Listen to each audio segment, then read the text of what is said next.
games on Steam? Well, that's because Steam is super easy to access. Free-to-play games are awesome and easy to access, and this list is also just kind of a little bit easy to make here because Steam just makes it very public, the numbers of these games, so I can actually do this list accurately, as well as literally you just click what's being played and there's a list of 10 games. Okay, cool. Now that we know that this was a lazy video, just know that I do play these games. I love these games and I appreciate these games, and hopefully you do too. And we're just kind of giving you a little update of what games are in what order, you know, how popular they are, how long they've been popular, and just my thoughts and feelings on these titles. And I can honestly suggest all of these. Now, this isn't my ranking. This, again, is just the numbers game we're playing here with Steam, but hopefully you guys appreciate, you know, the popularity of some of these games. And if you've missed out on them, or maybe you're just learning of them, hopefully you can jump in with some friends or make some friends and have a good time. So let's do it, dudes. What are the most popular free-to-play games on Steam?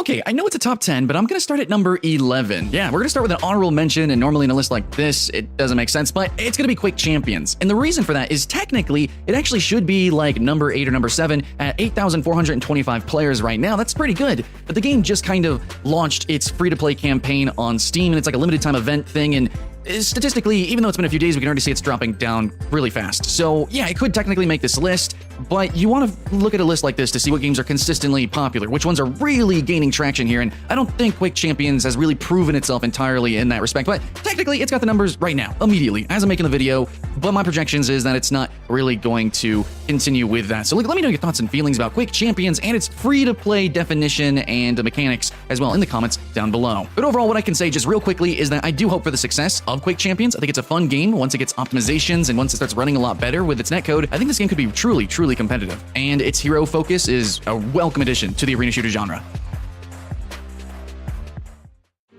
Alright guys, so now on to number 10, we have Brawlhalla, which right now is sitting at 8,063 players. It's a pretty good number count for what used to be a really niche game. This is the free-to-play platform fighter, and it's really just a titan compared to all the other small fries that have really tried to emulate Smash or, you know, straight up cloned it, or, you know, some of them are trying to do some unique things. I got Rivals of Aether as well, but Brawlhalla is just like its own thing. It's a breath of fresh air in a genre that really hasn't even got its own legs yet. It's just basically Smash, and then you got Brawlhalla, which I think it's a really fun game. It's got this interesting weapon swapping and throwing mechanic, and it's a lot of fun to just jump in. You can play it pretty much on any machine as well. It runs very fluidly. Now, debatable about the art style. I think it can be kind of divisive a little bit, but I think it's really clean. I think it's easy to read, and even though maybe it lacks some impact visually compared to some big boys or some more artistic niche games such as Rivals of Aether with its pixel art, I think it's a fantastic game for most people, which is really evident there. The numbers speak for themselves.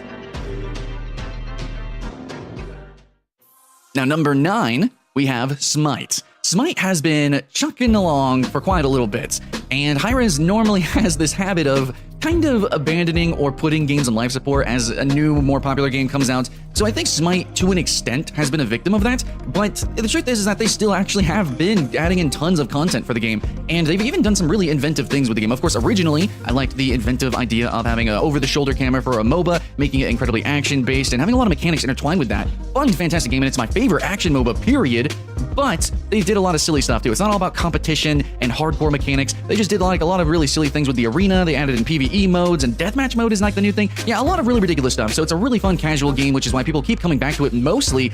But I have to admit, yeah, you know, the new goodness of Paladins and Realm Royale, that's really where the A-team is going to. So Smite's not the biggest, baddest thing on Steam, but for quite a while, it's really held up its popularity. And yeah, I mean, it's even on consoles as well. You got to consider that too. But at 8,348 people, it's doing pretty good. Yeah, next up, we've got at number 8, War Thunder. 10,053 players at the moment of me making the video. War Thunder, in my opinion, is like the best competitor that could really be going against World of Tanks. And I know there's a lot of clones out there, and there's some other games that trying to do some extra twists and turns here and there, but War Thunder's main gimmick basically forced World of Tanks to try to make like 3 different games, like World of Warplanes, World of Warships, and stuff like that. War Thunder kind of has that all together. In fact, I really do hope they go with aquatics. You know, I hope they do get warships in there, but War Thunder has tanks and it does have airplanes, and the mechanics in the game can, to an extent, mirror like the monetization all the way down to the tanks, what World of Tanks has done, but the air combat is something that I really, truly enjoyed. Something that anybody, I think, can just jump in and play, unlike games like Battlefield. Oh my gosh, that is a little bit over my head, but War Thunder is something that you can just jump in and play, but then get kind of stuck on because there's so much statistical depth with all the different vehicles, the customization. Yeah, the game does get pretty deep, but at face value, it's the out of this genre, which is generally so complex and slow-paced, it's the one to jump into, which probably is why it's so popular. All right, guys, next up we have Unturned at 11,192 players. As I'm making the video, this is one of the most popular free-to-play games, obviously making the list, but also one of the most popular of its genre specifically, which is going to be the survival server type of games.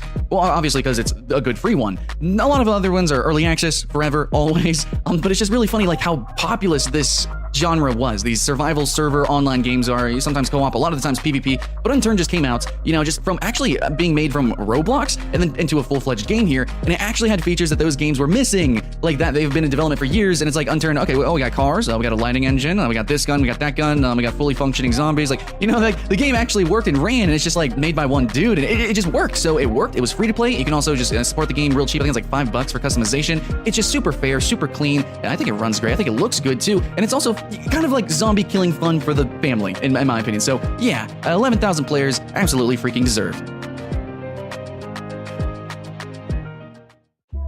Next up on the list here, we have Paladins. At 16,727 players at the moment, Paladins is doing pretty good. For what started out as this really weird amalgamation of like MMO battlegrounds, MOBA, and shooter mechanics, obviously inspired by Team Fortress 2, and then it evolved into like an Overwatch clone, and then now it's kind of becoming its own thing once again. It's kind of going through some phases, some growing pains, absolutely, but I think it's doing pretty good despite all that. There's been some other hero shooters and direct competitors with Overwatch that just kind of got stomped completely and have hidden in the shadows. Paladins has been doing pretty fair for itself. It's got its esports scene being kind of built, but it's really more of a fun, casual experience, especially compared to the monster that is Overwatch, once again.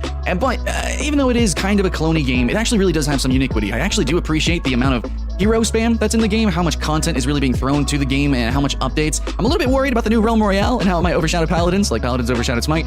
But as of right now, Paladins has been pretty consistent with its player base. People have really been enjoying it, and there was some controversy recently with some monetization. However, Paladins has shown that they are more than ever focused on the community. They're listening, and they're fine-tuning and changing things and making the game that we want. So, hi, Rez. I just want to say thanks so much. As a huge critic of your games, you do deserve this popularity. All right, next up on our list here, halfway through, we have Path of Exile. Now, Path of Exile is a game that I am extremely surprised that it is so popular. In fact, almost doubling here, further than doubling the Paladins number count. We have 36,300 players here in Path of Exile, which is this very targeted game that's about grinding. It's action RPG, isometric view that has this incredibly convoluted like spell building and gear crafting system where you actually slot these spells into your gear and you kind of like combine them, like support gems with the different magic gems, and you build your own class, you build your own kit as you run through the game and slaughter hordes and hordes of enemies. So this is a game that was really built with the idea of being a spiritual kind of successor to Diablo 2 and kind of upping the ante. Now, as a free-to-play game, it actually feels AAA in a lot of ways. I think it runs graphically very well, and it looks really nice. It has a nice atmosphere, and the voice acting and the poetry of the writing is actually really engrossing and good. So it's a fun game to one and done. But 36,000 people pretty much are playing the game as a competitive PvE game with the leagues and, you know, the complexity of the crafting and the spells. It's, oh my goodness, there's a lot of freaking content in this game. So if you haven't at least tried it, don't be afraid. I mean, yeah, sink your teeth into it. You might get stuck. You might like the taste and stay a while, but Path of Exile is a game that has a lot of people running through it and sticking around for a while, despite what, in my opinion, is a very niche formula, but I guess it just works. It's work. All right, number 4, we have the Realm Royale. I mentioned this a few times. At 39,300 players, this is probably the biggest competitor to PUBG that we've seen, at least on Steam. In fact, a lot of people that I've been talking to have been saying things that echo my emotions as well, is that, like, this is actually really freaking surprising. This is really good. This could actually compete with Fortnite to an extent. And it's kind of a different game. It looks similar in ways, and it's cartoony and cheesy, and it's obviously so departed from PUBG, but I think it like really seats itself well as like the third crown for the Battle Royale genre. What makes it special is that it's a class-based Battle Royale game where you jump down, and I mean, it's comically fast, ridiculously fast. You even have mounts in this game, but then you have all these crazy abilities with these classes, and then you have crafting where you can actually get these armors, and the time to kill can be so engrossed and high, and there's a lot of disbalance and chaos, and it's just really good cartoon magical fun. In fact, it kind of reminds me of like what would be a MMO BR game in some ways. I mean, it's a shooter, but still, it's running on the Paladins engine, and it's running like really freaking good. Been a critic of Paladins netcode and things like that, but Realm Royale's like getting a lot of freaking love. Again, kind of scary for high-res other games, but Realm Royale is legitimately very good. And I know we all are critical of new BR games jumping on bandwagons, but Realm Royale, even if it is just jumping on a bandwagon, is actually one of the most unique Battle Royale games, or just unique experiences that I've had in a really long time. And about 40,000 other players feel the same way. All right, guys, number 3 in the most popular free-to-play games on Steam, we finally have Team Fortress 2. 46,000 players and 642. Yeah, a lot of people are playing Team Fortress 2. I mean, it's Valve's game, it's Valve's baby. They're going to advertise it. It's constantly being pushed, and it's actually like packaged sometimes in sales, or it shows up in sales. I don't know. Steam does a thing. Regardless, Team Fortress 2 is always in front of everyone's eyeballs when you have Steam, and everyone pretty much has Steam. But regardless, Team Fortress 2 has this player count because it's a good game. Even now, my son actually really loves it, and it's kind of a more ancient game. It's really more the father of this whole new genre of hero shooters, but it's still actually competing with them. It's got enough difference. One thing that really keeps it around, in my opinion, is going to be the community servers. It's going to be just the silly, fun stuff that you can do in Team Fortress 2. Something like the Spy, changing into a person on the enemy team, you just jump around and stab them. That's pretty cool too. A little disguise, running around as Pyro is just really clean, simple fun. Rocket jumping around as Soldier, stuff like that is really simple, very straightforward actually in a lot of ways, but Team Fortress 2 just kind of does it, and it does it really freaking good. Now, they are trying to do this whole competitive thing. Maybe some people are liking that, but I feel like the lifeblood of Team Fortress 2 is going to be man versus machine. That's the one and done power, but the staying power is the community. Jump in, play, pubs, the fun stuff, the seasonal events, that's always there. That's always jamming, always having fun. And Team Fortress 2, it has always been kicking with new updates, competitive or otherwise. There's always something new to do in Team Fortress 2. Now, our number 2 is going to be Warframe. This game has been building and building and building. At 54,135 players concurrently right now, that's a lot of dudes jumping around in ninja suits, yeah? So Warframe is, I think, really so popular because it, runs really good. So a lot of people can play a game that looks like this and plays like this. I mean, the power fantasy is ridiculous. I mean, have you run as Volt with, a melee mod on? You're just running around at Fast Boy Volt faster than you can even think and see. I mean, I have a 144 Hz monitor, and this game can play freaking fast. The amount of enemies, the amount of explosions, the amount of effects, the amount of eye candy that gets fed into your eyeballs at all levels. You can play on a laptop, I'm playing on my beast machine, sure. At all levels and all different kinds of players, you can have a really awesome audio-visual experience with Warframe. Now, I know it's kind of gritty in some ways. It can be kind of morbid, and you wouldn't think it would be so popular because the characters are kind of faceless, but man, Warframe just hits the right notes for the right amount of people, I guess. It's always got new content. The toy box is overflowing constantly, new weapons to grind out for, new Warframes to try out, and new ways to play the game when it comes to new biomes or entirely new sections of the game being added, like the Plains of Eidolon. A lot of crazy stuff always being added to Warframe, and that's what you want. You want to jump in and have that crazy eye candy exploding, your earballs feeling real good as you're gibbing hundreds of enemies at one time with one ability. Yeah, that's what Warframe is. It's just actual video game candy. 54,000 people are eating that shit daily. And now, our number 1 most popular free-to-play game on Steam is going to be Dota 2. Now, this number is so much higher than everything else we talked about. 210,837 players.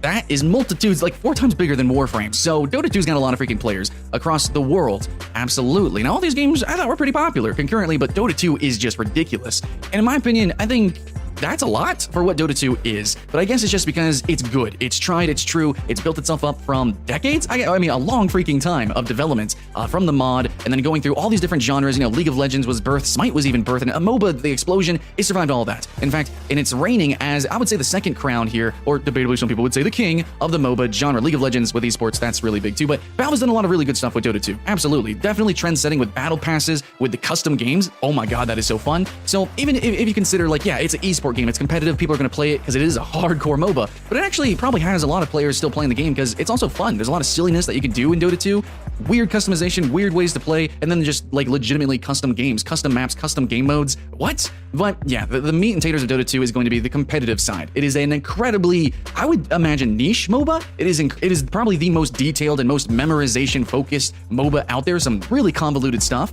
but maybe because it is so deep and it entrenches players so intensely, I guess they just stick around for a while. So yeah, 200,000 players, man. Dota 2 is still the reigning king here on the Steam free-to-play list.